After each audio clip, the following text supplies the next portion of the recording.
ko'ra, Surxondaryo viloyatining Uzun tumani Yangikuch mahallasida istiqomat qiluvchi Yulduz Qoraboyevaning qizi maktab o'quvchisi bo'lgan vaqtida shu tumanda istiqomat qiluvchi Shahzod Berdiyev ismli yigit uning nomusiga tegadi.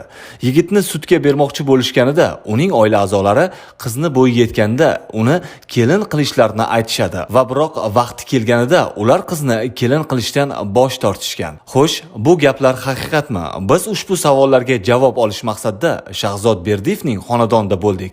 Uning buvisi voqeani shunday bayon etdi. Nevaram bilan yaxshi ko'rishar ekan.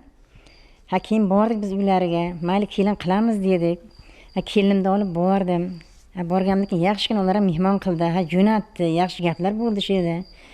Oradan hech qancha vaqt o'tmay keyin faqat janjal nevaramni qo'ymayapti, hali u deyapti, hali bu deyapti. Sen telefon ishlatasan, sen qizlarga telefon qilasan deb yolg'ondan gapirib, meni urush qilyapti. 2 kun o'tgan yo'q, keyin aytdim, mayli yana telefon bo'lyapti, yana SMS kelyapti. Keyinlar, bordi keyin yana borib mayli qilamiz deb aytdik. Tushuntirib keldik, hozir emas, birpas sabr qilib turing, mana endi bolam operatsiya bo'ldi. Hozir bolamning nimasi o'zini dardi o'zi bilan birga og'riqqa chidayolmayapti bolam. Bu gap oshiqcha deb aytdim men. Bo'pti dedi. Endi yana tag'i kelib o'tirganimiz yo'q, endi bolam bilan maslahat qilaylik desak, yana 2 marta SMS keldi keyin. Keyin bolam achchiq chiqib ketdi keyin. Bu hozirdan bunday qilyapti deb bu nima dedi keyin. Keyin o'qib berdi ismni. Aytmadim bolam bo'lmaydi bo'lmasam qo'y dedim. Kerak emas dedim. Shu gapni men gapirdim keyin. Shunday degandan keyin bu toza hali bu yoqqa boryapti. Ona bilan ekalasi bu yoqqa yozib beryapti.